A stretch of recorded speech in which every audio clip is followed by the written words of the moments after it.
translation services, so we need the, oh, sorry. There we go. As you know, we have translation services, and so if you go to speak, you have to turn your speaker on. And if you don't have a headset and want one, go see Paul or Justin. Yeah. Whatever. Alrighty, so we're recording the attendance, we'll do the recording of the attendance, and it's also, we are live to let you know that too. It's a live feed. And verification of quorum. We have to. Okay, moving right along, we'll go to the adoption of the agenda. There's one change on the agenda. If you go to 8.1, it will be deferred to the next meeting. No, that's not that. Oh, okay. Does anybody have anything else to add to the agenda?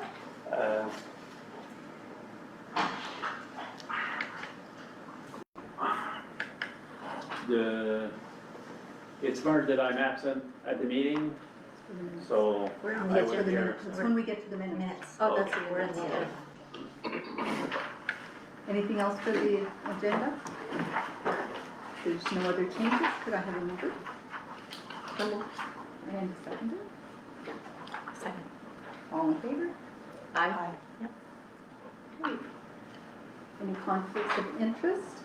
No. No conflicts. Okay. Now we're moving on to the minutes. To the adoption of the minutes of the March 19th meeting.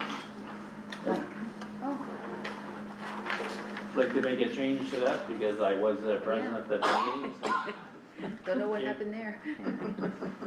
And same for me. Yes. Yeah, I was present. Les deux. Ouais.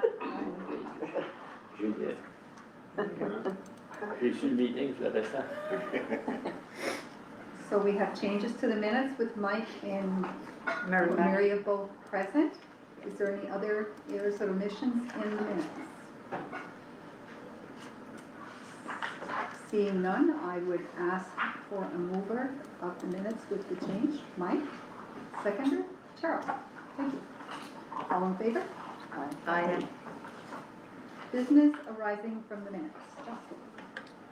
Ms. Chair, we have no business arising from the minutes for this meeting this evening. Thank you. Correspondence? Yes, we have two correspondences. One was in your package. It was the letter that we submitted to the Department of Environment and Local Government regarding the future of the planning services.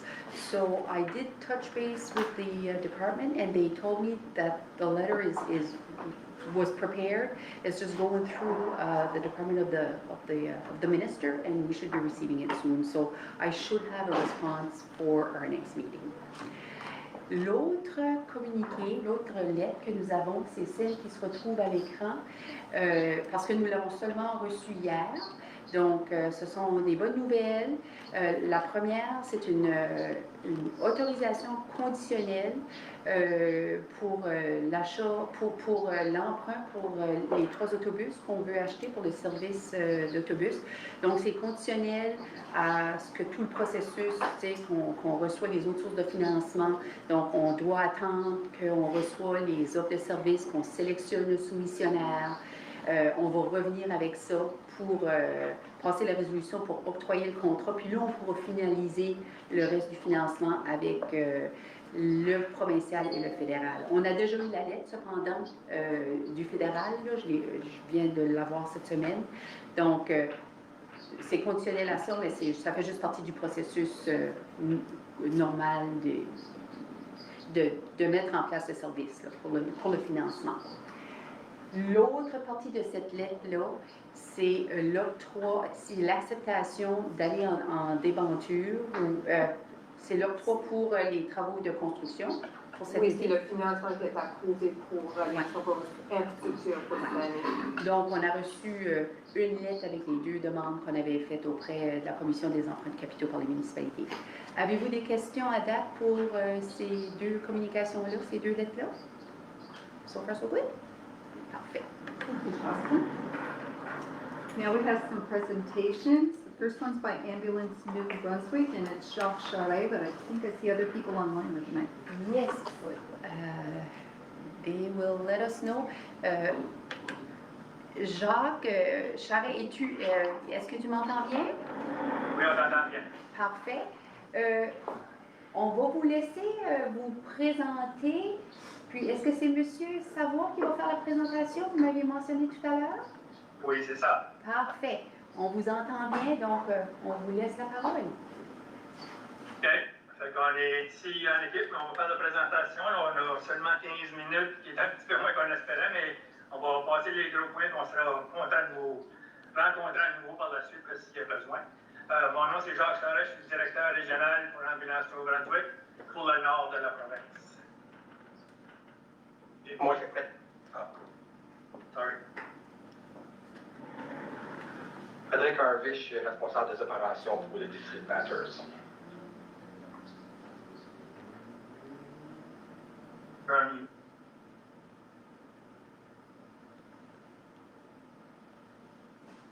And we can't hear you, Kathy. I can go. I'm Abigail McCarthy. I'm the Director of A&B Programs and Planning. I'm Kathy Cormier. I am the Senior Provincial Director for A&B Operations.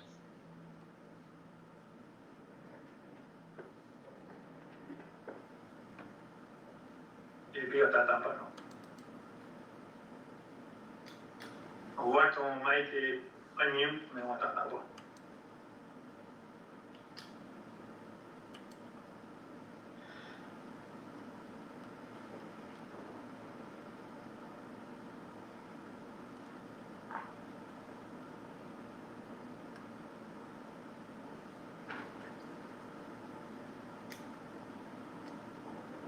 La chère technologie. Oui. Monsieur Jean-Pierre Savoie. On n'entend pas. T'entends pas, non? Peut-être c'est tes écouteurs? Bon. Maintenant? Ah, Oui, oui, ah, oui, yes. on vous entend. OK. Merci bien. Mon nom, c'est Jean-Pierre Savoie, je suis vice-président d'Ambulance Nouveau-Brunswick. Puis je vais vous donner une présentation ce soir. Merci pour l'invitation. C'est vraiment apprécié. On a vraiment une couple d'objectifs qu'on peut accomplir. Un de nos objectifs cette année, c'est de rencontrer toutes les maires de toutes les communautés au Nouveau-Brunswick. On a commencé peut-être un mois passé. Le deuxième point, c'est de partager certains des défis à laquelle l'Ambulance Nouveau-Brunswick fait face présentement. Puis la troisième chose, c'est important pour nous autres de travailler avec toutes les municipalités pour essayer de trouver des solutions aux problèmes que le système de la santé fait face présentement, surtout du côté de l'Ambulance Nouveau-Brunswick.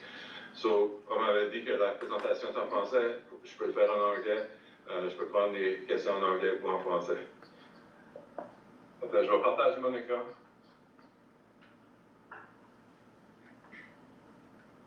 Genre, tu peux me dire si tu vois quelque chose. Oui. On voit, tu peux faire slides from beginning. Ouais. On voit tout tes en écran. Là, c'est mieux? Oui. Merci. Ok, c'est parfait. Je vais aller assez vite. Je vais pas vraiment passer à travers une couple des slides. L'introduction vient juste de faire. Ça, j'en parlerai pas ce soir parce qu'on n'aura pas le temps de passer à travers toutes les diapositives. Ça, c'est vraiment le service de santé maladie qu'on est responsable de gérer Ambulance Nouveau-Brunswick. C'est important pour nous autres d'avoir toute l'équipe de votre secteur avec nous autres. On a Jacques, puis on a Fred.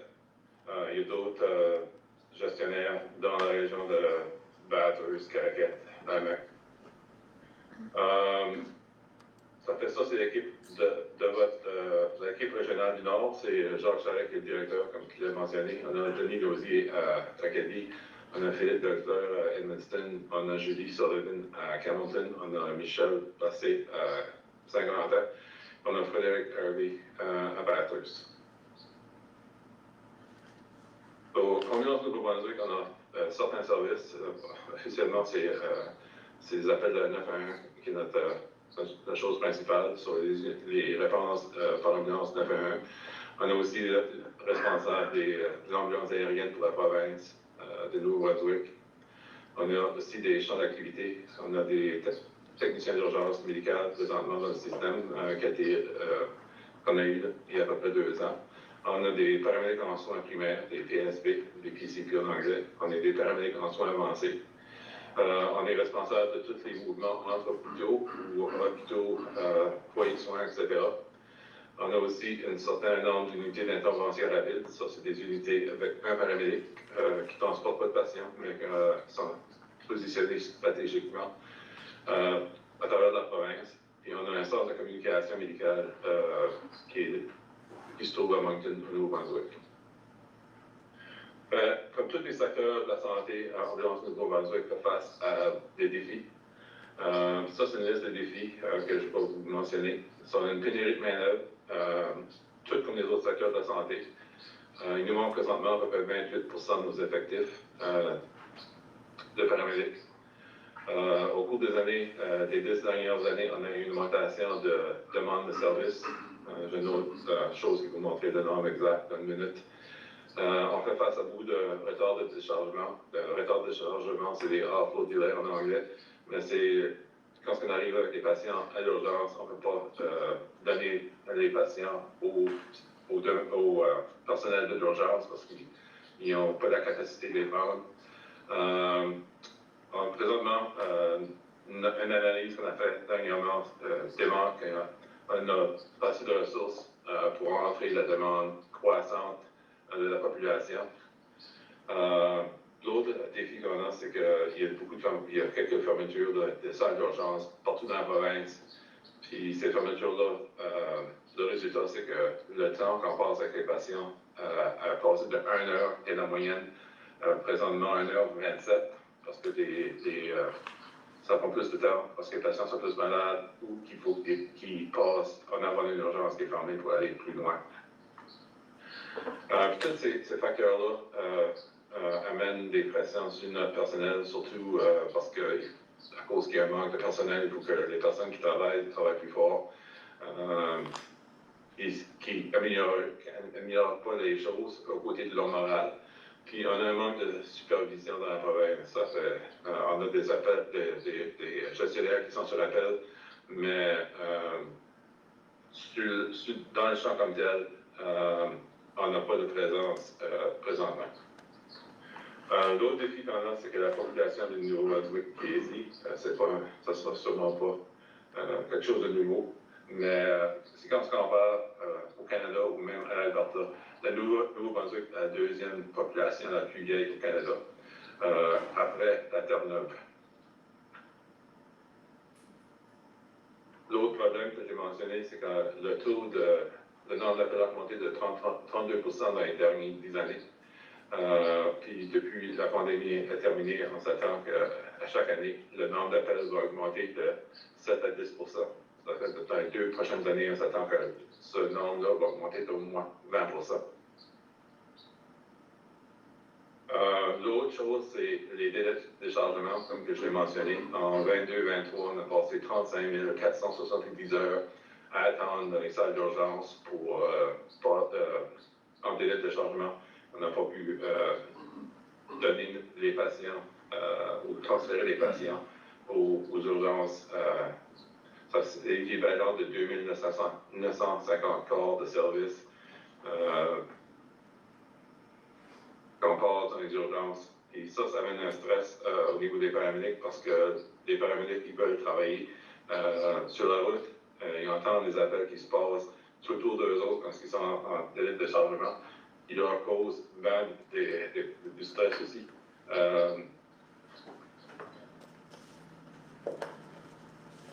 On a travaillé sur un plan qu'on appelle le plan de stabilisation de l'Ambulance Nouveau-Brunswick pour essayer de trouver des solutions à ces problèmes-là. C'est un plan qu'on a soumis au gouvernement.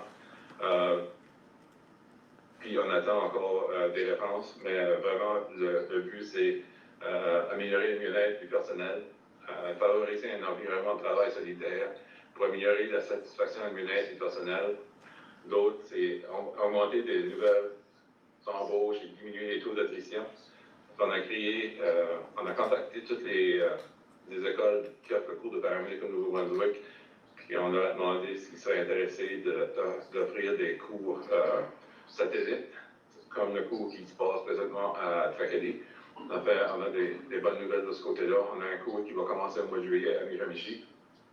Puis on a un autre cours satellite qui va commencer à Edmundston au mois de septembre. C'est super. Puis l'autre chose qu'on a demandé, c'était des bourses d'études pour les paramédics.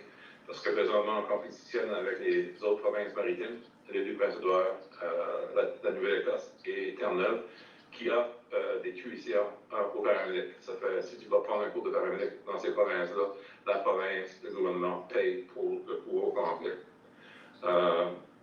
Et pour nous autres, essayer de compétitionner avec ces provinces-là, il faut offrir les mêmes avantages. On veut maintenir les capacités d'intervention d'urgence 911, même pendant les périodes de volume d'appel très élevés. On a demandé pour des ressources supplémentaires d'autres unités de 911, d'autres unités de transfert, des unités qui peuvent transporter des patients, plus qu'un patient pendant les transferts. Justement, on a ajouté une de ces unités-là à Dalhousie pour un projet pilote il y a à peu près un mois. On veut renforcer la disponibilité des ressources d'urgence 911, en particulier dans les zones rurales et moins bien desservies, afin d'assurer une intervention rapide. Ce qu'on fait, c'est qu'on est en train d'étudier, puis on a un projet pilote dans la région de Moncton, où ce que 3 communautés, les ambulances se déplacent seulement s'il y a un appel de 911. Puis notre but, c'est de les retourner dans leur municipalité le plus tôt possible. Et jusqu'à date, ça a vraiment bien marché. L'autre chose, c'est qu'on a ajouté un paramédic dans l'hôpital de Moncton puis l'hôpital de Georges-Dumont. Puis ces paramédics-là sont là pour s'assurer pour supporter le personnel, mais aussi pour s'assurer que s'il y a des patients en délai de chargement qui sont bien traités, puis que s'il y a une possibilité de les transférer au personnel de l'urgence le plus tôt possible, ils sont là pour médiateurs d'une façon ou d'une autre. L'autre chose qui nous inquiète, c'est que le nombre de personnel paramédic, le nombre d'étudiants qui ont dans les cours de paramédic a diminué beaucoup. Comme j'ai mentionné, on travaille avec toutes les écoles, Bolton, Omni Life Support, le Collège communautaire de Nouveau-Brunswick, Medley Alted, puis on a une série de cours satellites qui vont se passer cette année. Fredericton a commencé au mois de février 2025, Miramichi, comme j'ai mentionné, va commencer au mois de juillet 2025, Edmundston en septembre 2025, Tracadie de nouveau en septembre 2025, puis les mêmes cours qui sont donnés à chaque année à Moncton vont commencer de nouveau en septembre cette année. On travaille sur le plan de stabilisation, puis on a ajouté, comme j'ai mentionné, un paramédic dans les salles d'urgence à Moncton pour aider les paramédics, les soutenir surtout, mais aussi pour essayer de diminuer le nombre de taux de déchargement dans ces deux facilités-là. On va augmenter des nouvelles embauches et diminuer le taux d'attrition. Le nombre d'étudiants qui rentrent dans les écoles cette année a diminué, comme le collège communautaire, juste une personne présentement qui prend un cours. Medley Alted à Moncton a une capacité de prendre jusqu'à 34 paramédics en seulement 9 étudiants cette année. Puis toutes les autres écoles ont les mêmes défis. On veut offrir des programmes de recrutement et de bourses pour essayer d'attirer du nouveau personnel. Puis l'autre chose qu'on fait, c'est le recrutement international. On a été au Qatar, on a été en Irlande, on se prépare à l'automne, je pense, pour aller en Afrique du Sud. Puis jusqu'à date, je pense qu'on a jusqu'à un potentiel de 20 personnes d'autres pays qui veulent venir au Canada ou au Nouveau-Brunswick spécifiquement pour travailler dans notre système, ce qui est fantastique. On essaie aussi de travailler avec les régies. Une des politiques qu'on veut mettre en place avant l'été, c'est la politique de code zéro. C'est quand on arrive, je peux utiliser Moncton comme exemple, quand on arrive à une situation où il n'y a aucune ambulance qui reste dans la région de Moncton, on a 14 ambulances en délai de chargement, puis que la prochaine ambulance est à Miramichi, par exemple, On veut appeler les hôpitaux, leur dire qu'il faut qu'ils libèrent une de nos ambulances tout de suite. Ça fait on est en train de travailler avec Vitality, par exemple, sur ce domaine-là, puis on a du support, ça fait, on voit pas pourquoi est-ce que ça pourrait pas commencer en juin ou en juillet. On a ajouté des heures de service supplémentaires dans des zones stratégiques. On a apporté des modifications au modèle de déploiement dynamique qu'on utilise. On a ajouté des heures de service à Moncton et à Fredericton. On a ajouté, comme je l'ai mentionné, une unité de transport multipatient à Dalhousie. Puis on a ajouté 12 heures supplémentaires dans le district de Tracadie. On veut mettre une politique d'empilement des appels. En anglais, c'est call stacking.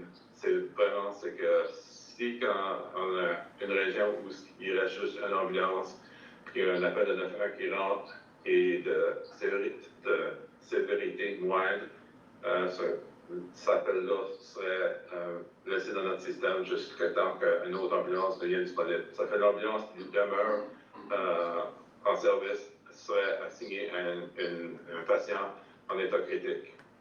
On a aussi une autre politique qu'on veut mettre en marche avant l'été. On travaille, une des choses qu'on a recommandées, c'est des projets de paramètres communautaires. Présentement, on a seulement un paramètre communautaire dans la région de Miramichi, puis c'était vraiment un succès. Ces personnes-là vont dans les domiciles, rencontrent des patients assez régulièrement, des patients qui appellent l'ambulance jusqu'à 10 à 15 fois par mois, puis ça réduit le nombre d'appels de 911. On va intégrer les unités d'intervention rapide et faire partie du système d'état de réseau. C'est déjà en place.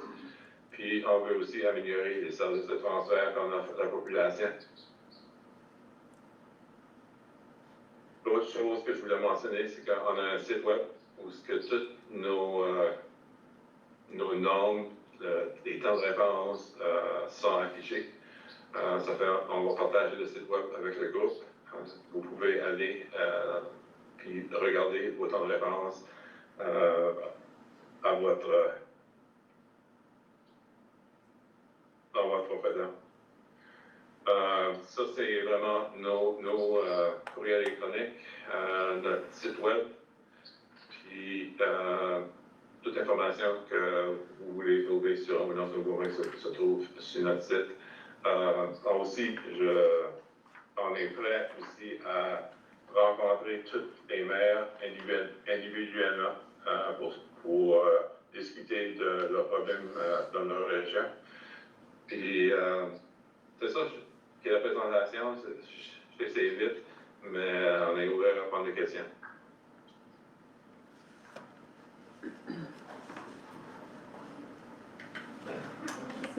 Thank you, Mr. Savoie, for the presentation. Does anybody have any questions for him? Mike? Oui, la question que j'ai, M. Savoie, c'est, vous dites qu'il manque 29% de membres ou de personnel en ambulance du Nouveau-Brunswick. Ça indique combien de personnes exactement qui manquent? C'est à peu près 200. À peu près 200? Oui. Puis pour rencontrer les standards, nos standards, c'est de rencontrer les normes 90% du temps. Puis on a fait une étude pour rencontrer le 90% avec les défis qu'on fait face, le nombre d'appels, les délais de chargement, etc. On a calculé que ça nous prendrait 541 paramédics pour rencontrer ces standards-là, qui veut dire qu'on aurait besoin d'un autre 70 ambulances dans le système, qui veut dire qu'on a besoin de plus de postes, etc. C'est impossible. Le gouvernement ne va pas nous donner, le gouvernement n'a pas cet argent-là. En fait, pour essayer de trouver des solutions avec les ressources qu'on a présentement pour essayer d'améliorer les choses. Notre plus gros défi, c'est le manque de personnel. Puis comme j'ai mentionné, il y a un manque des étudiants présentement ne rentrent pas dans les écoles pour prendre le cours de paramédic. Ça fait, on veut faire beaucoup de publicité. On espère que le gouvernement va approuver des bourses d'études pour les étudiants. Puis, à cause que c'est des cours satellites, les gens n'ont pas besoin de se déplacer pour aller prendre un cours à Moncton, ils peuvent demeurer là, dans leur domicile. Il y a moins à voyager. Puis, c'est ça. Puis le cours prend combien de temps à compléter? Le cours environ 12 mois. 12 mois. Pour ouais, c'est ça, 12 mois. Ou le cours de technicien d'urgence médicale qu'on utilise dans nos unités de transfert, dans les unités qui peuvent transférer plus qu'un patient. C'est un cours de 12 semaines. Puis, Midevi, quel contrat? Ajoutes-tu des sièges dans d'autres écoles ou? Non. Non. Les étudiants ont choisi l'école où ils veulent aller. Je vais juste vous donner un exemple. Parce que le gouvernement de la Nouvelle-Écosse a lancé des bourses d'études dans leur province. Il a lancé le vendredi. Puis le lundi, il y avait 371 personnes qui voulaient être intéressées à prendre le cours. Ça fait, je suis pas mal sûr que si on peut compétitionner avec ces autres provinces-là, on pourrait rencontrer dans de 2 à 3 ans combien de nos postes vacants. Madeline? La question, j'imagine, c'est vous avez un manque, vous trouvez des solutions, mais qu'est-ce qui arrive avec les patients? Qu'est-ce qui arrive avec les personnes qui ont besoin de services? Qu'est-ce qui se passe? Avec tout ça a une répercussion. Là, on entend une présentation, puis je reconnais qu'il y a un manque, mais la population comme telle qui ont besoin de ce service-là, ils vont où? Ils font quoi? Je vais vous donner un exemple. Les délais de déchargement, c'est un problème, surtout dans les hôpitaux régionaux. À Moncton, ça arrive souvent qu'un patient peut rester à l'urgence dans une de nos civières pendant 3 jours de temps. Puis on change nos corps de travail dans les salles d'urgence, puis qu'on transporte nos paramédics par taxi parce qu'ils ne peuvent pas les libérer. Ça fait une des solutions pour améliorer la performance, c'est certainement d'éliminer les délais de déchargement. Les mesures qu'on a mises en place jusqu'à là, on a déjà trouvé une amélioration sur le pourcentage, parce que notre but, c'est de rencontrer au moins 90% du temps, on arrive à la résidence d'un patient dans nos temps qu'on est supposé de rencontrer. Mais présentement, la moyenne provinciale est de 75%. Ça fait que j'apprécie les mesures que vous prenez, mais il reste que c'est rendu 3 jours de temps sur une civière, j'en reviens pas que comme province, on est rendu là. Ça veut dire, y a-t-il du monde qui, on n'entend pas parler beaucoup, mais y a-t-il quelque chose que la population peut faire pour vous aider si tu... Une chose que j'aimerais faire, c'est que les cours qu'on a dans la province, qu'on va vous partager l'information, si vous pouvez mettre ça sur vos sites web, ça serait sûrement apprécié. Des choses aussi, c'est l'éducation. Il y a des gens. Et l'autre chose que je n'ai pas mentionnée, c'est l'augmentation de la population du Nouveau-Brunswick qui a augmenté au-dessus de 100 000 en dedans de 2 ans. Il y a un impact parce que ces personnes-là n'ont pas de docteur, ils n'ont pas accès aux soins primaires. Puis je sais qu'ils utilisent le service d'ambulance pour moyen d'avoir ces soins-là. Jacques, c'est ta main de lever, vas-y.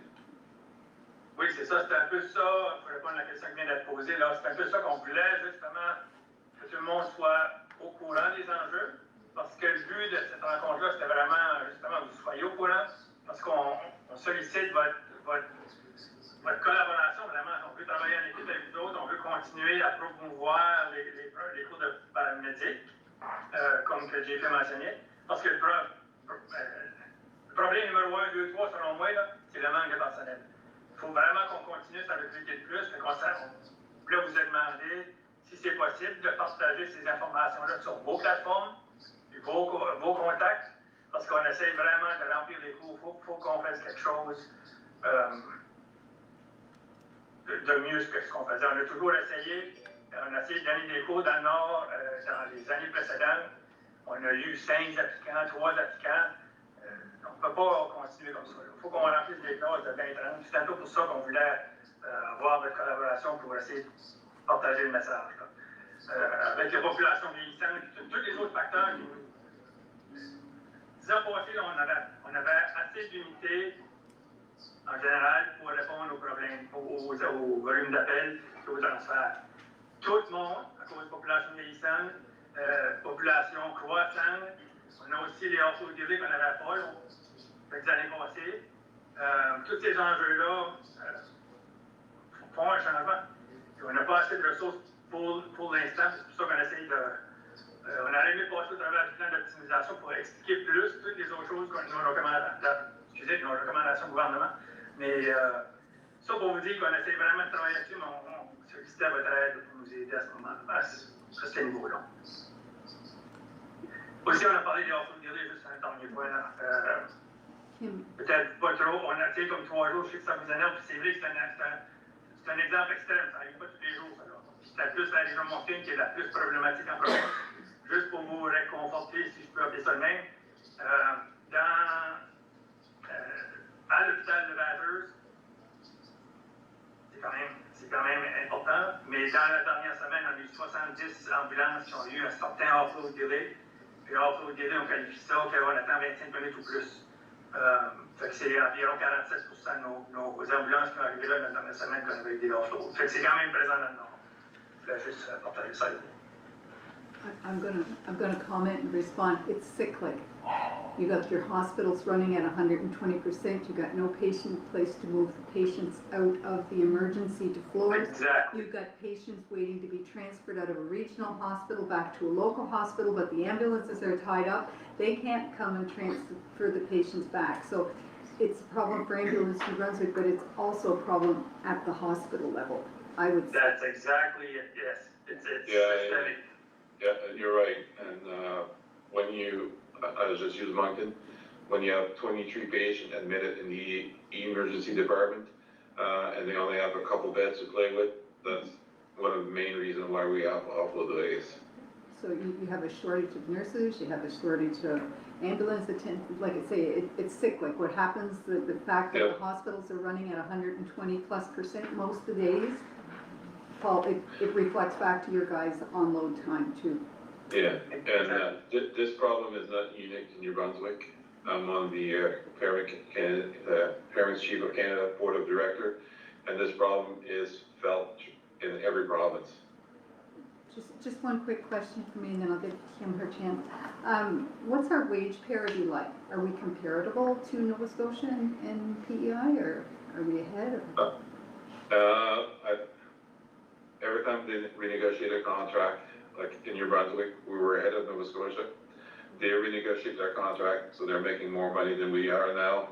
And now we're in the process of negotiating a new contract, so I expect they'll want the same wages or higher than what they're paying in Nova Scotia. Thank you. Kim? Kim Chamberlain, maire pour la ville de Bathurst.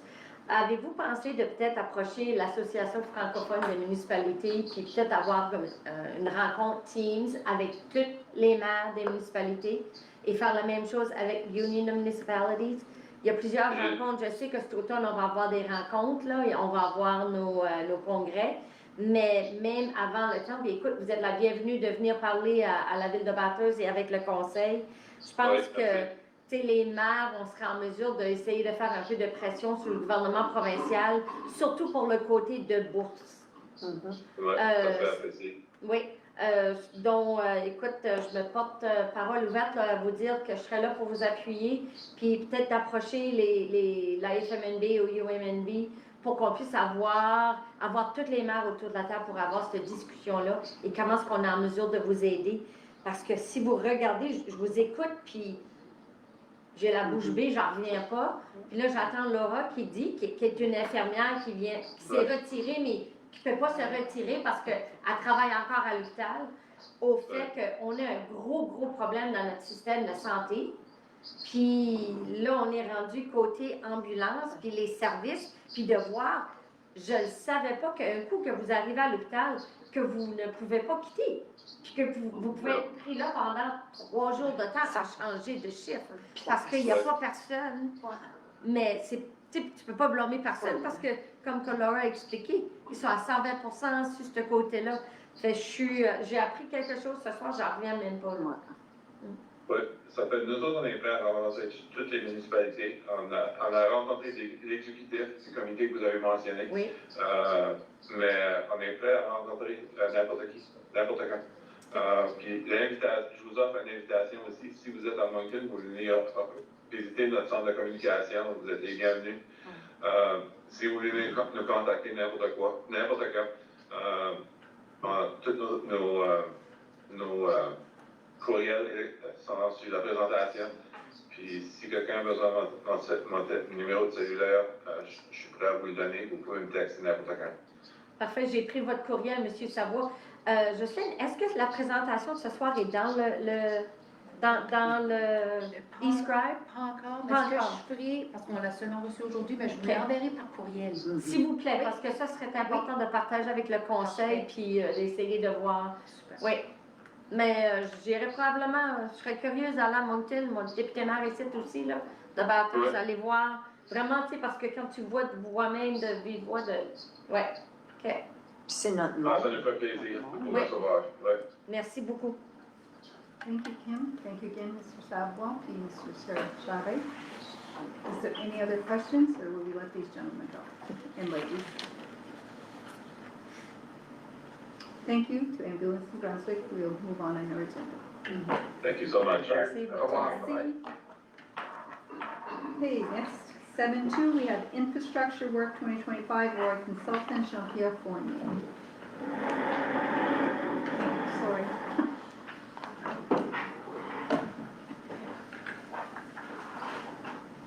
Merci. Merci de la petite photo que je donne.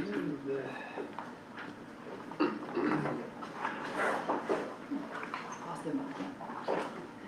Merci.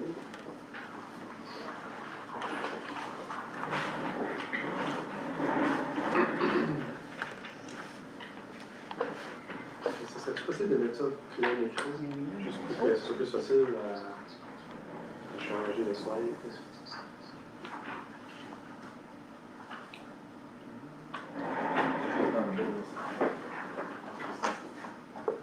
Juste comme à côté du petit moins là, en bas.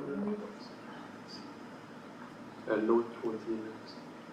Ben, ça à droite, là. Juste, veux-tu que je lance la Ouais, c'est ça. PowerPoint? C'est ça. OK. Ouais, c'est bon, facile. Fait que ça, aujourd'hui, moi, je vais vous présenter le projet d'infrastructure civile 2025, les travaux prévus au site d'emplacement en 2025. C'est quoi, ça?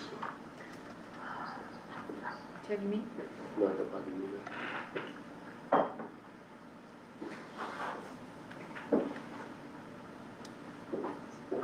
Je pense qu'il est en train de se rechercher. Je sais pas si vous faisiez un bouton ou quelque chose.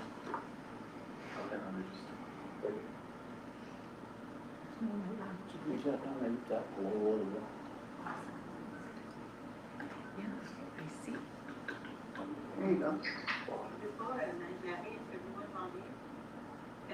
Mais est-ce que le USB est bel et bien branché dans l'ordinateur? Ah, les USB, tu branché dans l'ordinateur. Ça se peut que non. Ah, il est là, c'est bon. Ah, branché, oui. Merci, Jennifer. Même à longue distance, hein? Même de Fredericton, Jennifer.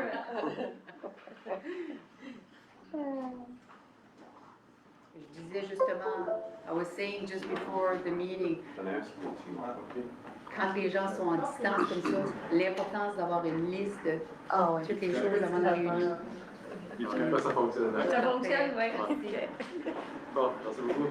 Fait que, la photo d'introduction, là, qui vont être laissées dans le document. Cette année, on va essayer d'aller de nouveau avec notre drone, là, puis de mettre à jour la photo, ça date d'une couple d'années, mais la prochaine présentation peut être quelque chose de plus récent. Fait que le compte rendu, là, le contenu de la présentation. Aujourd'hui, je vais présenter les interventions qui sont prévues, ce qui est les travaux qui sont anticipés. Après ça, je vais présenter l'estimation des coûts de construction. Ça va être la comparaison du budget de la Commission des services régionaux versus l'estimé de l'ingénieur des coûts de construction. Puis, on va finir avec les soumissions reçues. Pour les autres, c'était pas au courant, le projet a été en soumission, en appel d'offres. On a reçu les soumissions, puis ils ont été analysés, puis il y a une recommandation. C'est comme ça qu'on va finir la présentation. Fait que les travaux cette année, c'est le premier point, la fourniture de la cellule 14 à phase 3. C'est la plus grosse partie des travaux. L'année passée, on avait commencé le bas de la cellule 14, côté nord, côté sud. Cette année, ça va être la partie du dessus. Puis aussi une partie de la cellule 13 qui n'était pas toute capée. Après ça, les travaux de préparation de la cellule 16. Depuis plusieurs années, les travaux de construction de cellule sont faits en 2 ans. Les travaux de préparation, comme ce qui va être cette année, puis l'année prochaine, ce serait la construction comme telle de la cellule. Je vais vous expliquer qu'est-ce que ça consiste dedans. Puis le point numéro 3, c'est la préparation du banc d'emprunt d'argile. Juste un rappel, il y a beaucoup de. Presque tous les travaux de construction aussi d'enfouissement, c'est fait avec de l'argile qui vient du site directement. Là, dans le passé, c'était tout le temps l'argile qui venait de la zone où on travaillait directement. Là, il n'y a plus vraiment d'argile disponible dans la zone immédiate des travaux, il fallait la chercher à quelque part d'autre. C'est pour ça qu'on appelle ça un banc d'emprunt. Mais ça n'a pas d'autre sur le site, c'est pas loin des travaux. Après ça, la route de déchargement des déchets, puis là, le retournement des camions. Au-dessus de la cellule 14, il y a des travaux juste pour remettre aux camions de déchets de décharger les déchets parce qu'ils vont être rendus à remplir le dessus de la cellule 15. Après ça, il y a des travaux pour le collecteur secondaire de biogaz aussi qui est prévu cette année, qui fait partie un peu du carrage. Ici, je vais vous présenter juste rapidement tous les dessins d'ingénierie qui ont été en appel d'offres. C'est ça que les soumissionnaires ont vu avec des devis aussi, qui est comme l'explication en mots. C'est les dessins puis le texte qui va avec, qui explique le contrat. Puis c'est ça qui a été en appel d'offres. Fait que la première page, pour eux autres qui ont déjà vu mes présentations, c'est tout le temps la même chose. C'est une table de matière un peu. C'est tout juste que des genres de rectangles plutôt.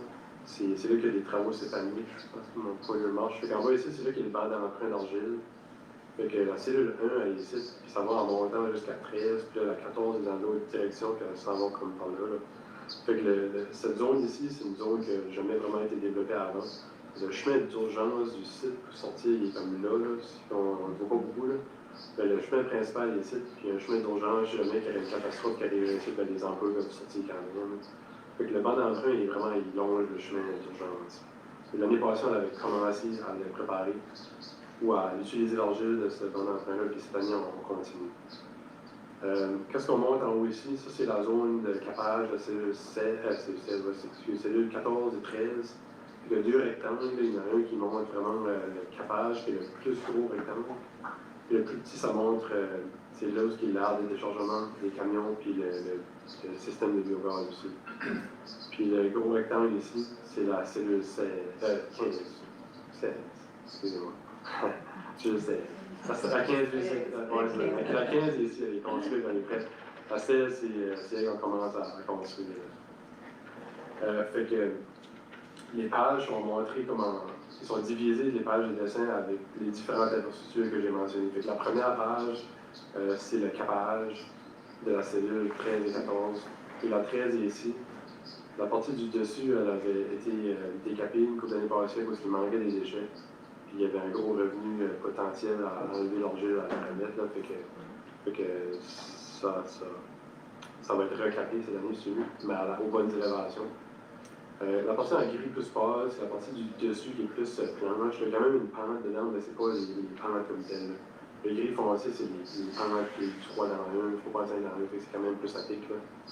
Puis on voit pas beaucoup ici, mais en hachurie, c'est la zone qu'on appelle match-up, c'est où est-ce qu'on connecte la nouvelle cape à la vieille cape. Donc les déchets, ils baissent avec le temps. Puis qu'est-ce qu'on fait une nouvelle cape? Il faut la faire aux élévations comme théoriques, si tu veux. puis il faut matcher avec la vieille cape d'avant. Puis éventuellement, la nouvelle cape va baisser, puis ça va tout être pareil. C'est que les déchets, ça prend des années à se consolider, puis à vraiment arriver à l'élévation finale. Fait ici, on a juste les coupes typiques de la cape comme telle. Fait ça, c'est le chemin qu'on a au milieu de la pente comme telle. Puis la partie là, c'est la partie qu'on fait cette année. Fait ça, c'est la pente que je mentionnais qui est plus prononcée, la partie plus planche au-dessus.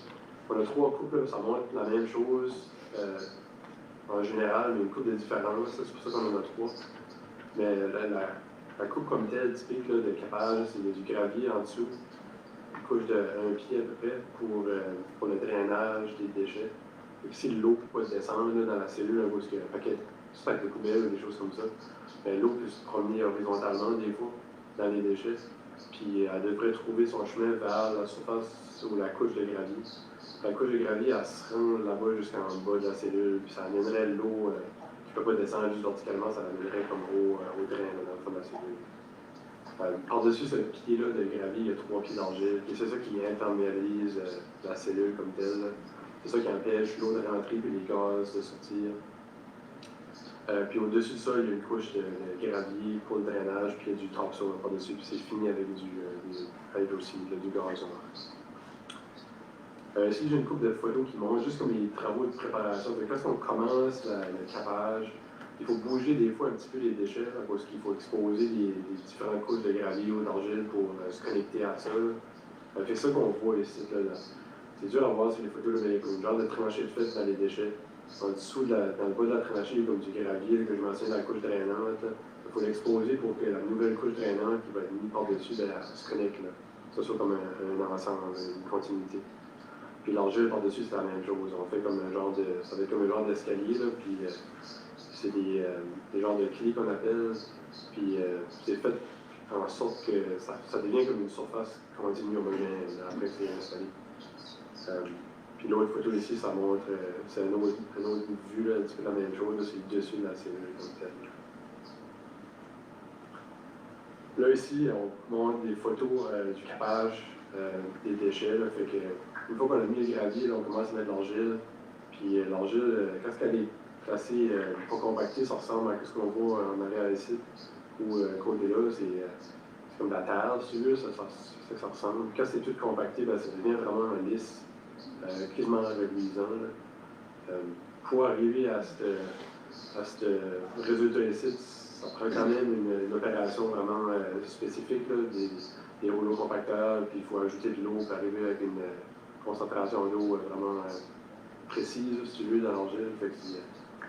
Ça prend une bonne expertise pour se rendre à ça. Une fois que l'argile est placée sur notre électrode d'install, là on place du sable qui va en dessous du topsoil. Ça permet parce que l'eau rentre dans le topsoil, après ça, elle se rend au sable, puis elle se rend au fossé dans le ici. C'est comme ça que la cape comme ça, il est dessus la cape draine. Une fois que le sable est placé, le topsoil qui est placé, là c'est du hydroseed qui est placé, puis ça devient du gazon vraiment rapidement. Du sable dans le corps, c'est fin. Hein? C'est fin. Non, c'est du sable. J'appelle ça du sable, mais c'est comme du gravier, comme ça vient de la carrière de la pile de Gordon Meadow. C'est 2 pouces et moins. C'est la roche de 2 pouces et moins. C'est pas du sable de plage. Ici, là, on parle des travaux de préparation de la cellule CS. C'est résumé sur cette page ici. Fait que le chemin au nord des cellules, là, ce qu'on appelle le chemin de 2000-6000, il est ici. Puis il y a les conduites principales pour le drainage, les sous-drains des cellules, puis les drainages comme de l'eau des déchets, les cilia. Ces conduites-là sont comme placées comme en dessous du fossé de ce chemin-là. Ils sont vraiment en crue par rapport au chemin. Ils sont à peu près 7 mètres de crue par rapport au chemin. Fait que le chemin est quand même beaucoup plus haut que le fond de la cellule. C'est essentiellement ça que ça veut dire. Puis l'installation de ces conduites-là est faite cette année pour permettre à l'année prochaine de compléter les travaux. Parce que quand c'est fait en 2 phases comme ça, c'est beaucoup plus facile de réaliser les travaux dans un été. Ensuite, si tu le fais la même année, c'est beaucoup plus difficile parce que la construction de cellule, c'est des gros travaux. C'est une partie pour ça que c'est fait cette année. Là, peu près 80 mètres de conduite là, des deux systèmes qui est installé. Puis on voit ici sur la vue en profil, là, fait que c'est quand même cru. Puis après ça, on a les conduites d'assèchement qui est en dessous de la cellule, qui sont installées cette année aussi. Là. Ça fait tout le long de la cellule 16, on a deux. Puis ceux-là sont branchés au système de dewatering, d'assèchement du site au complet, puis ça s'en va vers les bassins d'eau de surface. Puis ça, c'est installé cette année aussi pour aider aux travaux l'année prochaine. Ça baisse la nappe pratique si jamais il y aurait un problème d'eau quand on vient à creuser l'année prochaine. Bien là, ça règle d'avance. Ça garde la nappe d'eau plus basse. Ces terrains-là sont plus bas que le fond de la cellule. Là, on arrive au banc d'emprunt. C'est un petit peu plus difficile à visualiser, je pense, cette image ici. Là. Mais qu'est-ce qu'on peut voir? C'est la partie en gris, c'est la partie qui va être escalée. Puis le profil ici, ça montre un petit peu, essentiellement comme à peu près 2 à 3 mètres de terre qui va être escalée. C'est ça que ça représente là, dans toute la surface ici. On va sortir à peu près 20 000 mètres cubes, soit comme 40 000 tonnes qui ont été d'argile cette année, qui va sortir de cette zone-là. Ici, c'est juste des coupes transversales qui montrent l'excavation. C'est de l'information supplémentaire pour les entrepreneurs, c'est pas vraiment relevant aujourd'hui. Ici, on a des détails typiques qui montrent vraiment certaines installations. Comme par exemple, on a le chemin ici du USME que je mentionnais tantôt. Le chemin est comme 8 mètres de large à peu près, juste pour montrer une perspective. Les conduits sont là-bas en dessous ici, ils sont 8 mètres de large, quasiment à la même profondeur que ça. Puis ils sont un petit peu, ils sont pas directement en dessous du fossé. La cellule comme telle, elle commence comme ici jusqu'à la souris en descendant. Les autres images, c'est juste ça c'est comme les manholes typiques, ça aussi. C'est les couverts de manholes, c'est toutes des choses standards aussi dans le Ici, on arrive fait que là, on a installé la cape d'argile. Qu'est-ce qui va par-dessus ça? C'est ça que l'image ici montre. Fait que le chemin ici est existant. Il y a une genre de surface de déchargement ici pour décharger les déchets dans la cellule 14 qui est active tout de suite. Fait que pour eux autres qui ont déjà été au site récemment, c'est là que les déchets se font amener tout de suite, au-dessus de la cellule 13 et 14. La surface existante, elle est là. Puis la nouvelle surface de déchargement va être construite ici pour permettre de remplir la cellule 15 éventuellement. Ça va être l'année prochaine. Puis un chemin qui est juste continu pour se rendre jusqu'à là. Le reste qu'on voit ici, cette ligne-là, la ligne-là, c'est des conduites de biogaz principales. Ça amène le biogaz vers la génératrice de la torchère. Puis il va y avoir une ligne ici, puis 2 autres là, qui est des conduites perforées qui sont installées sous la cape d'argile, qui permettent au gaz de rentrer dans le système d'extraction. C'est comme ça que le gaz est récolté, si tu veux, au-dessus de la cellule. Puis là, c'est sectionné jusqu'à la génératrice, puis la torchère de là. La torchère? Ouais, la torchère, c'est comme un flare là, en anglais. L'excédent qui ne peut pas être passé dans la génératrice est brûlé. Parce que ça génère beaucoup moins de gaz à effet de serre, du méthane brûlé que du méthane qui sort juste tout seul. Ici, c'est les détails typiques qui sont associés à ce que je viens de présenter. Là. Fait que peut-être le plus important, ça serait celui-ci pour bien le comprendre. Là, on a la cape ici, qui est la partie hachurée, puis il y a une conduite qui descend. La partie qui est comme à 45 degrés, là, les deux côtés, ça c'est une conduite qui n'est pas perforée. C'est que celle-là, elle traverse la cape d'argile. La conduite qui est plus à l'horizontale en dessous, celle-là, elle est perforée, puis c'est elle qui ramasse le gaz. Et la manière ça fonctionne un petit peu, là, les cellules d'enfouissement, juste pour le simplifier, là, il y a une genre de pression positive qui se crée dedans. Puis à cause que quand les déchets se décomposent, tout ça génère du gaz. Puis le gaz est juste simplement récolté par ces conduites-là. Puis il est amené vers la zone où il est traité. Ici, c'est d'autres détails qui montrent des différentes choses dans le système d'extraction du biogaz. C'est ça qu'on appelle ça des têtes de puits. C'est la même, les différentes images qui montrent la même chose, différents angles. Fait que ça serait la conduite qui va en dessous des déchets. Puis,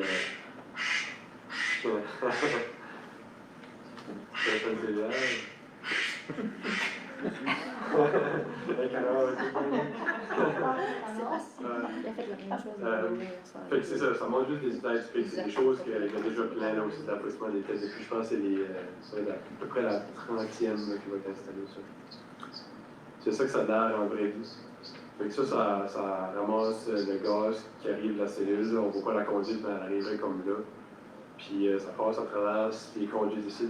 Puis là, c'est connecté à la conduite secondaire qui amène ça vers la génératrice. Puis là, on est rendu aux chiffres. Fait que ça résume les travaux.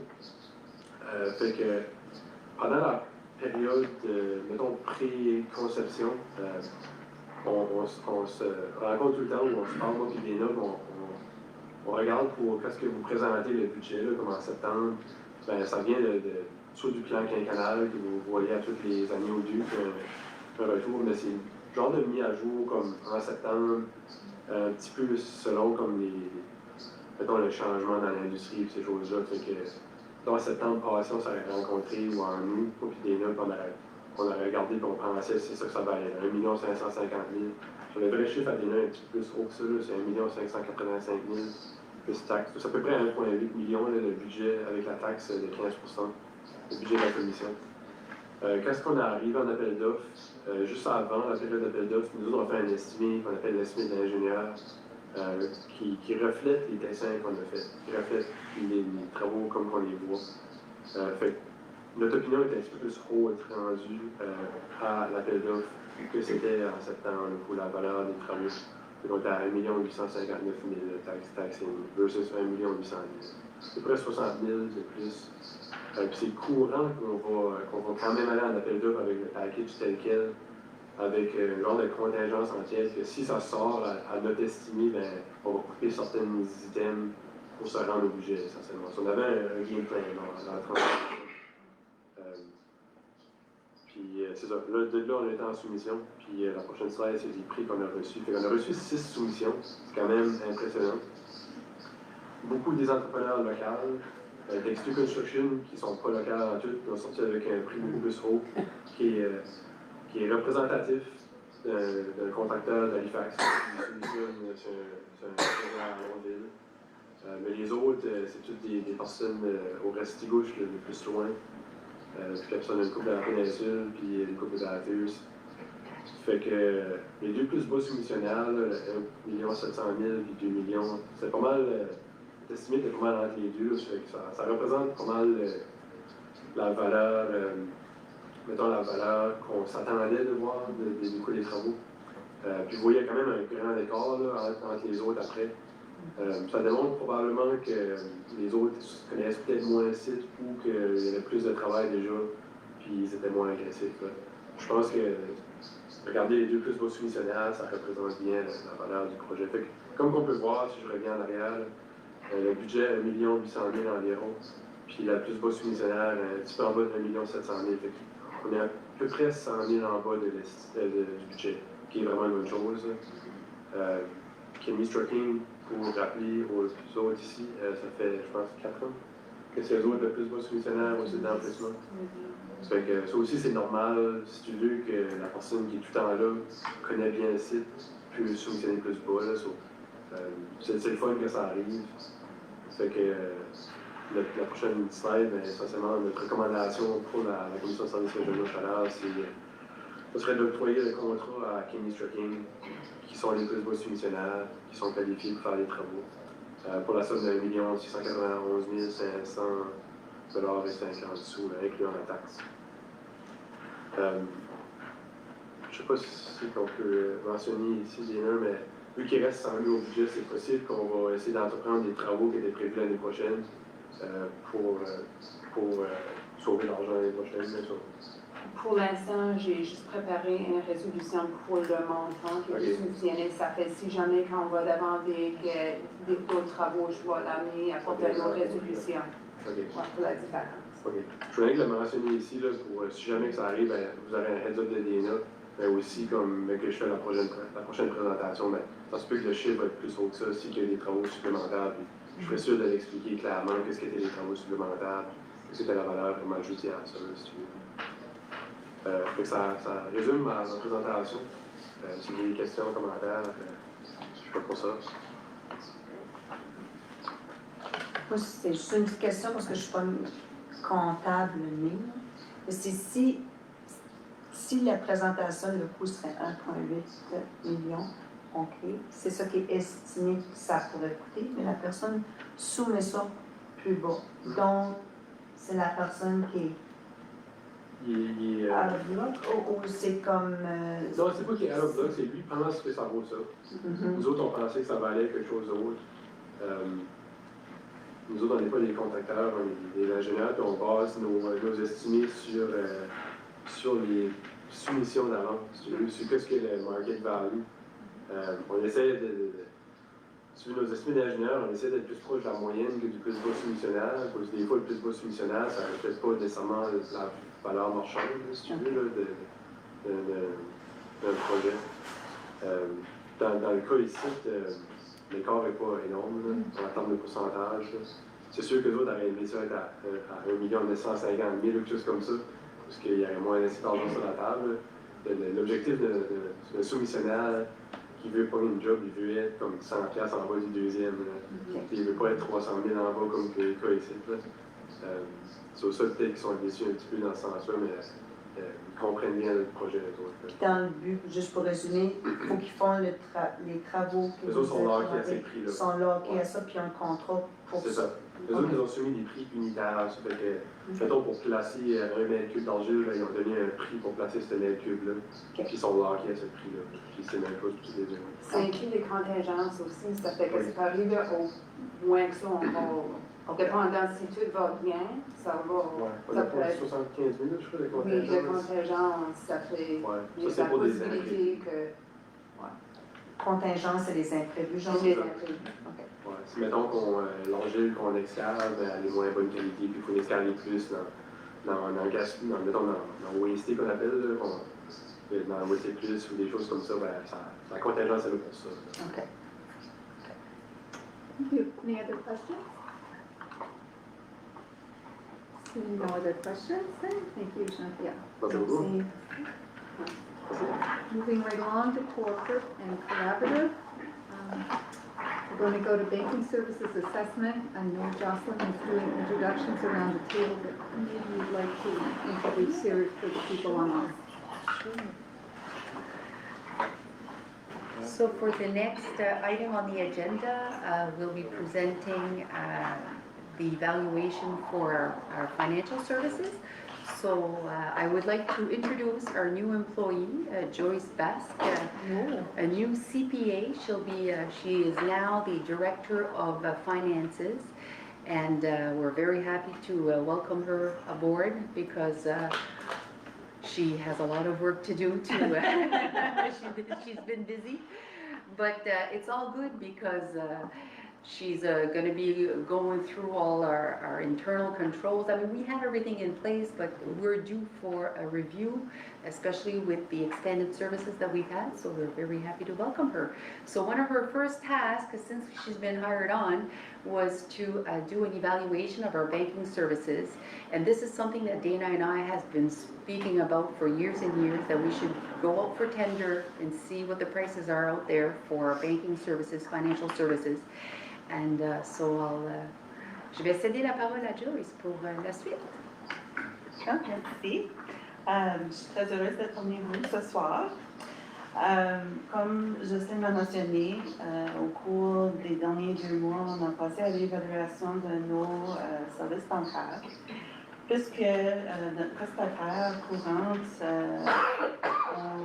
on était en contrat avec eux depuis la création de la CSR Chaleur. On a décidé que c'était le temps de passer à la revue, voir qu'est-ce qu'on avait comme service de qualité et de coût était en ligne avec le marché. Alors, on a invité plusieurs banques avec des succursales locales à soumissionner, puis nous envoyer des propositions pour nous offrir des services bancaires qui incluent nos comptes d'opération totale de génération d'électricité, nos prêts, marge de crédit et nos placements également. Alors, nous avons reçu 4 propositions, une de Uni, de la Banque nationale, de la Banque Scotia et de CIBC. Es-tu bonne, Joyce, avec le Oui, petit clic? Je pense qu'on l'avait devancé par erreur. Ah, c'est bien. C'est bon, merci. Alors, les critères d'évaluation que nous avons placés pendant notre évaluation étaient de 4 catégories. Est-ce qu'ils ont satisfait toutes les exigences qu'on avait incluses dans l'invitation à tous les banques? Alors ça tombait à 10% de la valeur de leur moyenne de leur pointage. Ensuite, c'était quoi les frais qui nous présentaient? Ça se trouve avec une valeur de 20% de leur pointage final.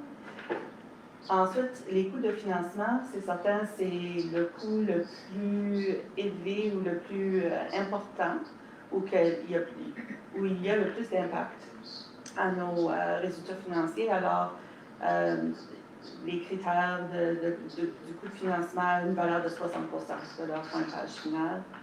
Et ensuite, on passe à la revue des services complémentaires qu'ils pourraient nous offrir et avec une valeur de 10% du pointage final.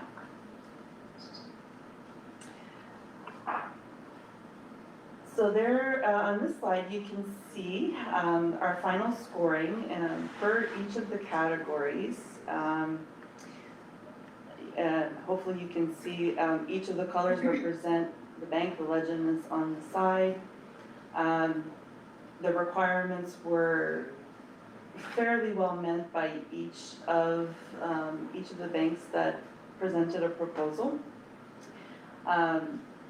We did find that 2 of the banks went the extra mile and provided a real wholesome and customized presentation, so they qualified with a bit higher score in that category.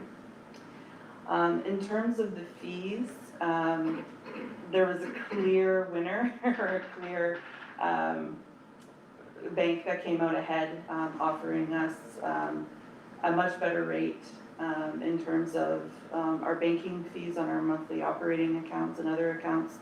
And this would result in significant cost savings for us. So Uni has come out in front in terms of the fees. In terms of financing, it was very close in terms of the ranking. In terms of the percentage or the interest rate on the line of credit, that would be where we look very closely, as that has the largest impact on our financials. They were all fairly similar, except for one bank that you can see that finished with a lower score. It was a slightly higher interest rate, but that would certainly have an impact on our financials. But as you can see, the top 2 finished very closely together.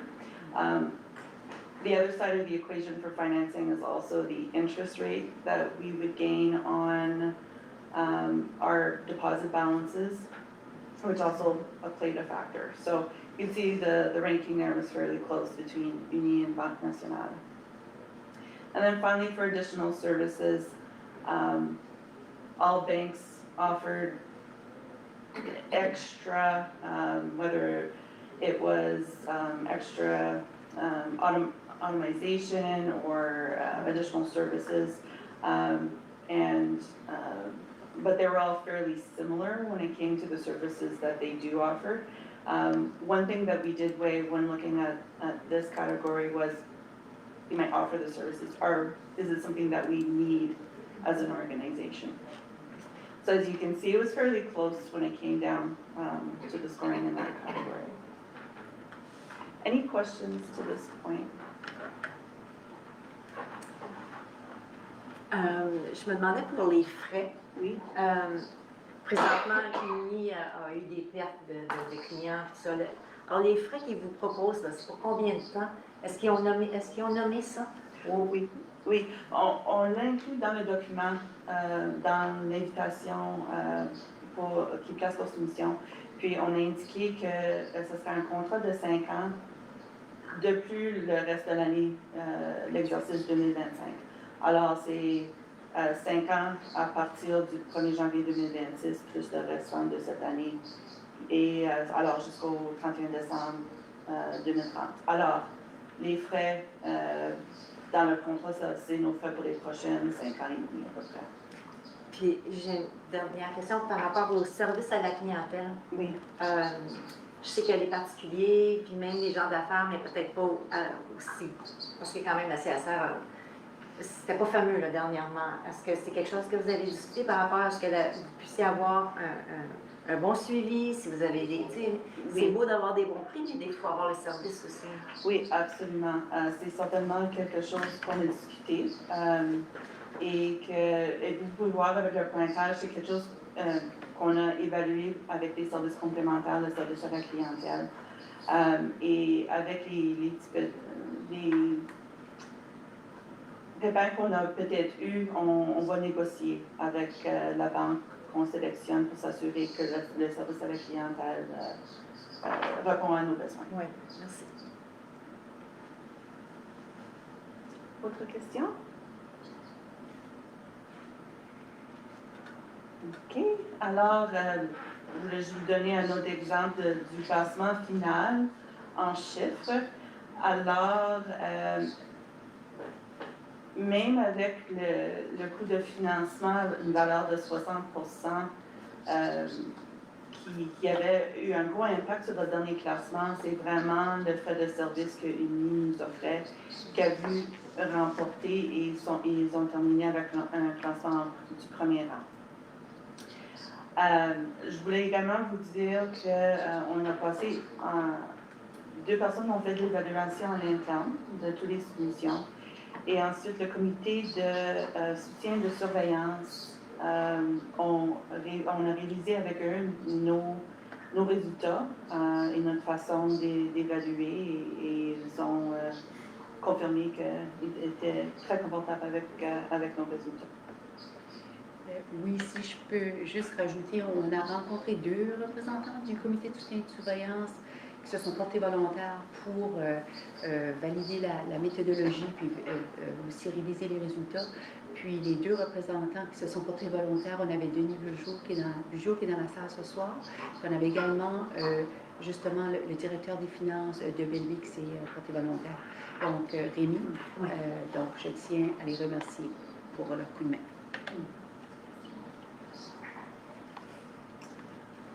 Alors, with the final results, we recommend keeping or starting a new contract with Uni Business because of their strong proposal, the significant savings that we would realize with a reduced fee on our banking accounts. To your point, we will be looking at certain pain points that we've had, and we're going to be negotiating that to make sure that our needs will be met. But I would say overall, things are working out quite well, and they are responsive to our needs. Banque Nationale was a very close second, and their proposal was quite strong. It really came down to the fact that UNI could provide us with the service, and it was a significant savings. And that's really the name of the game these days. So. Does anyone have any additional questions? Moi, j'aurais juste une question. Oui. Le 5 ans que vous signez, y a-t-il une porte de sortie là-dedans au point de vue des services? Parce que on sait tout ce qui est arrivé dans les dernières années. Est-ce qu'on est-tu pris quelque chose pour 5 ans ou qu'on peut sortir? Non, on a mis un point que si ils ne rendaient pas les services tels que stipulés dans le contrat, on avait une porte de sortie. J'ai une question. Avez-vous calculé qu'est-ce qu'il y a de possibilité d'épargne qu'on va avoir avec... Oui. À peu près, les mois, ça peut changer. Ça dépend du nombre de transactions qu'on avait, mais on a pris un mois représentant. Ça avait une valeur d'à peu près 350 par mois. Et multiplier ça par les 12 mois, on presque 350. Oui, c'est ça. Ça fait, à l'année, c'était presque 4 000 dépenses. OK, merci. Any other questions? Merci. So Sheila, can you carry it on with the remainder? Veux-tu lire la résolution? Oui. Alors, suite à la présentation, je vais vous lire la résolution du renouvellement des services financiers. Deux représentants du comité de soutien de surveillance se sont réunis le 14 mai 2025 et ont révisé les résultats de l'évaluation de 4 propositions soumises à la commission de services régionaux Chaleur à la suite de la demande de proposition 2025-02 service bancaire. À la lumière des informations présentées aux représentants du comité de soutien et de surveillance le 14 mai 2025 par la première dirigeante et la directrice des finances, il est recommandé d'adopter la résolution ci-dessous pour la prestation de services financiers avec effet à partir de la date d'attribution, plus une période de 5 ans se terminant le 31 décembre 2030. Attendu que les représentants du comité de soutien et de surveillance ont pris note des termes de la proposition relative aux services financiers et qu'ils jugent approprié de les accepter. Là, on dit qu'il soit proposé ou appuyé, puis là, tu peux lire le OK. texte. On est retrouvé le proposeur et le secondeur après la lecture. OK. Que la Commission des services régionaux Chaleur accepte l'offre proposée par une entreprise pour la période du 1er juin 2025 au 31 décembre 2025. 2030. Oh, oui, ça dit 2025. On va corriger ça. On va corriger ça. So there's a correction in the resolution date. Yes. So we now need a mover. Is that Mike? And we need a second. Yeah, thank you. All in favor? Signify by saying yes. Aye.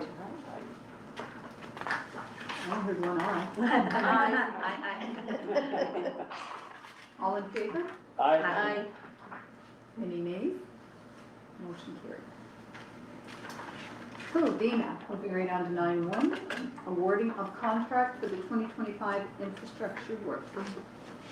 Alors, la résolution pour octroyer le contrat pour les travaux d'infrastructure 2025 est la suivante.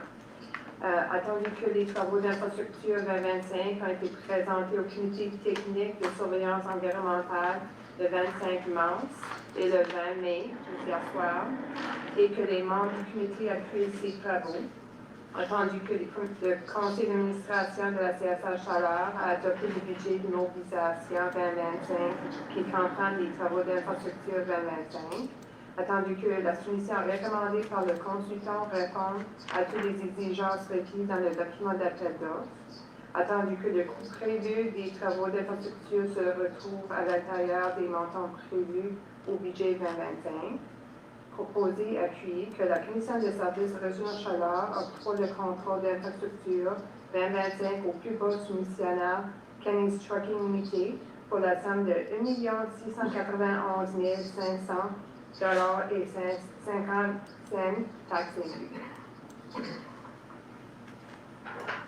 Okay, so you've heard the resolution, you need a mover. Moved by Kim, seconded by Cynthia, thank you. All in favor? Aye. Thank you. Any nays? Motion carried. Planning, So we have nothing this evening for planning and neither for economic development and tourism. We'll have something for next month. okay, so with that, we'll move right on to community development. We'll welcome Jennifer from Fredericton this evening.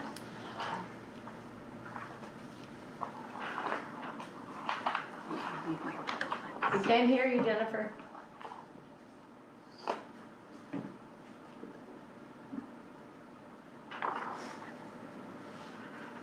Jennifer will have to help herself. She can hear us. Très bon point. Are you plugged in?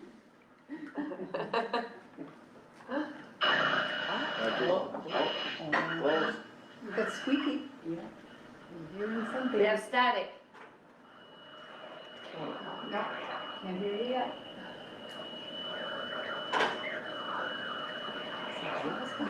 On t'entend en fond, là, c'est vraiment faible.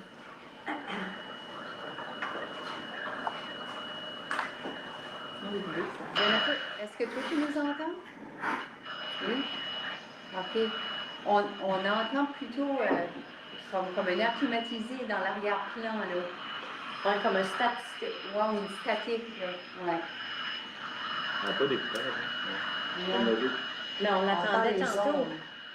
Ouais, au début de la réunion, elle nous parlait, Oui. ça fait. Oui. Des fois, là, c'est débranché qui sont branchés. Ouais. Ah, bonne idée.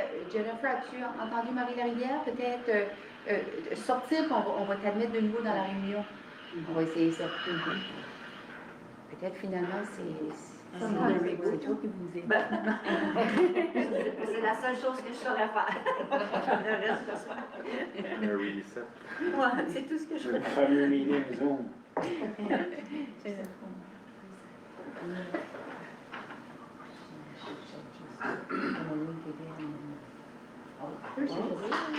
Pretty quick. No better, Jennifer. So what I can do in the meantime, Sounds like an old Ford. yeah. C'est vraiment de son côté. Yeah, on va être obligé de. Bon, ça fait une grosse distorsion, Jennifer. Peux-tu me mettre sur mute? Au mois de juin. Ouais. Donc, si vous êtes à l'aise, je peux quand même faire une mise à jour du point 12.2, que je suis assez au courant. Là. Et puis le hub, mais on pourra vous le remettre à la réunion du mois de juin. OK. Donc, pour... Ça, Solidage est passé à ça Ah, aussi. c'est ça. Ouais. Peux-tu essayer? Ouais. There we go. OK. Okay, I'm trying on my phone. My computer seems to be giving me some trouble. Okay. Sorry about that, but I appreciate your patience and understanding.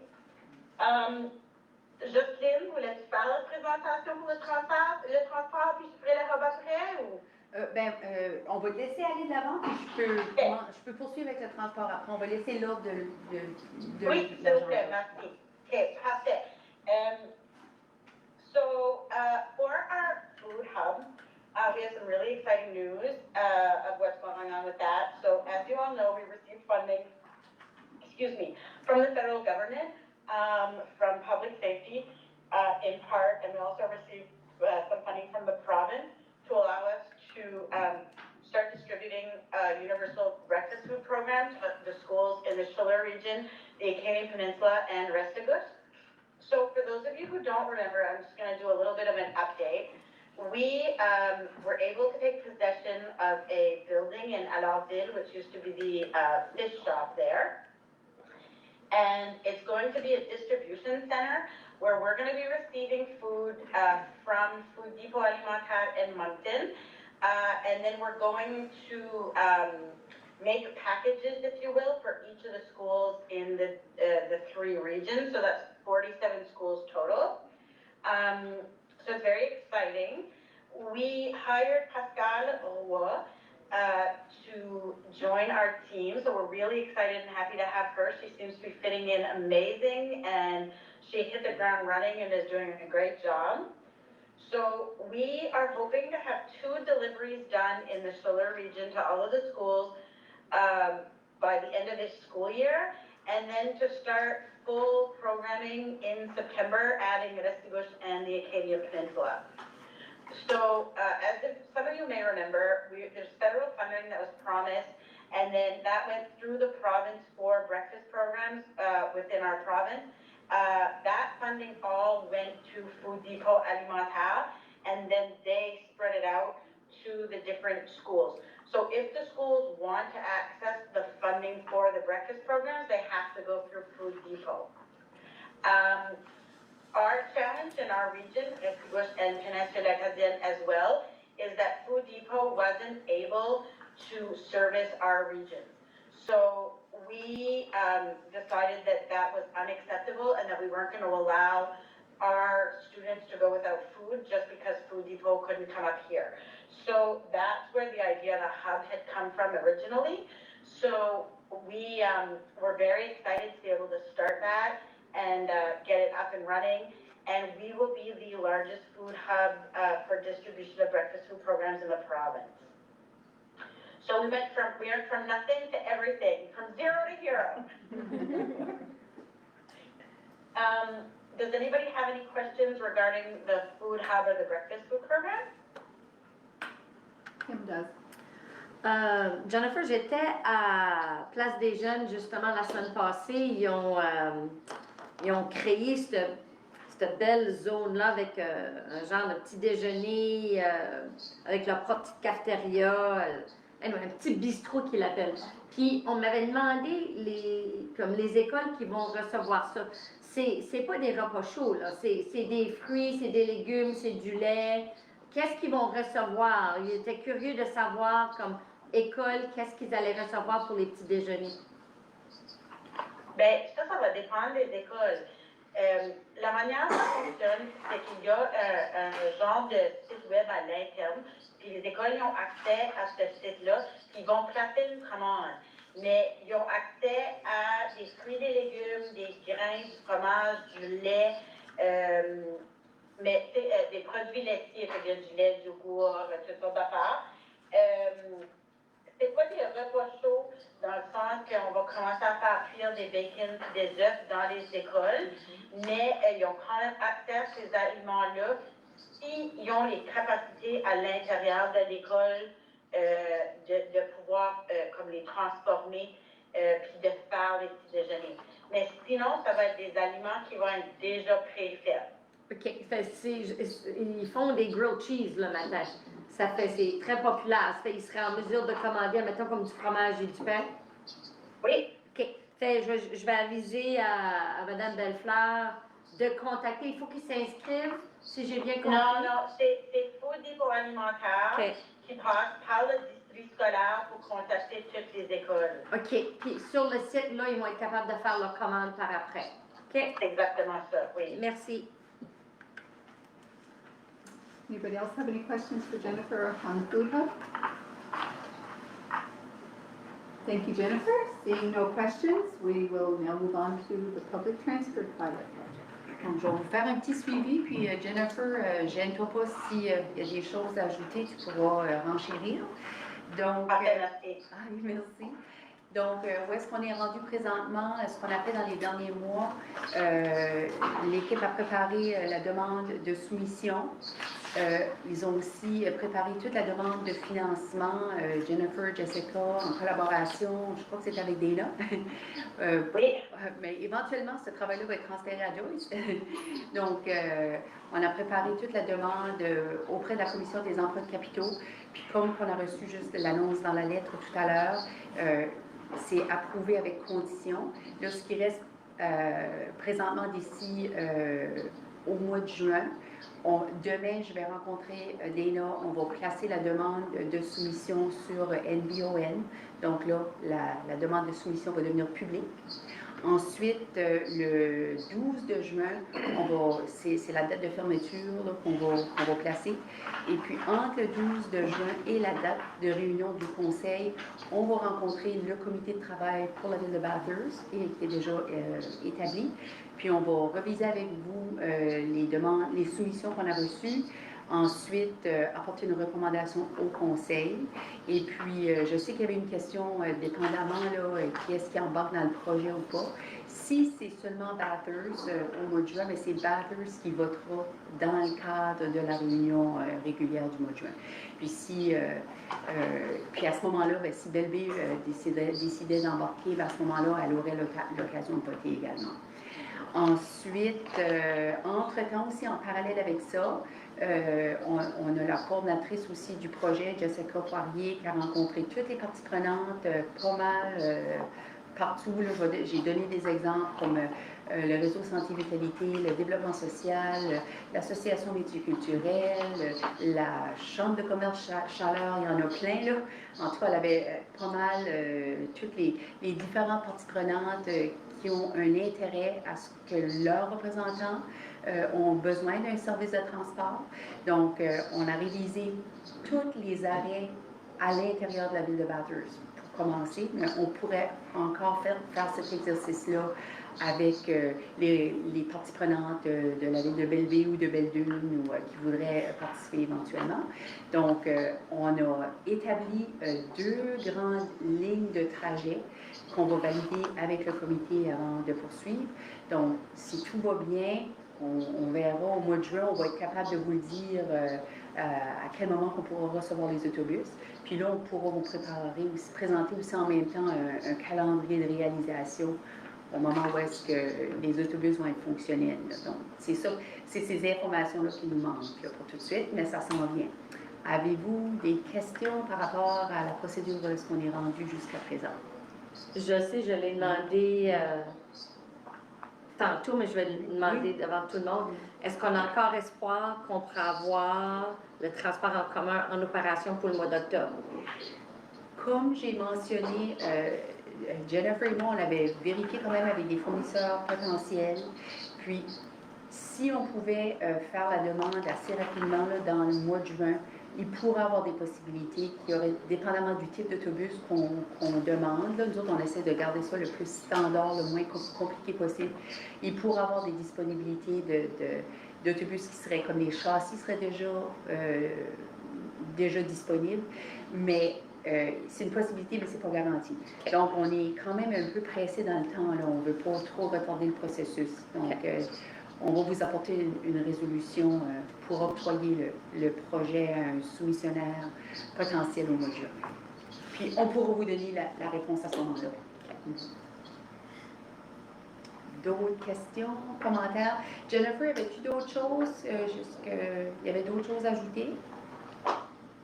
Non, ça a vraiment fait le tour, mais je tenais juste à remercier Joyce, Dana, pour leur aide dans ce projet-là, parce que c'est quand même un projet de grande envergure. C'était la première fois qu'un service de développement communautaire devait faire des demandes comme ça pour aller en tender. Fait que c'est très agréable de travailler dans une équipe où est-ce que tout le monde s'entraide. Puis ils ont l'expertise pour nous appuyer. Merci beaucoup. C'est exactement ça. Bien dit, Jennifer. Je suis d'accord. Avez-vous d'autres questions, préoccupations? Ben, on va vous revenir. Là. Okay. On se rapproche du but. Thank you, ladies.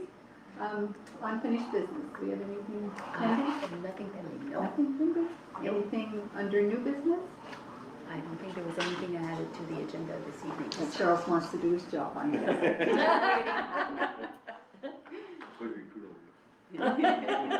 Proposer la réunion.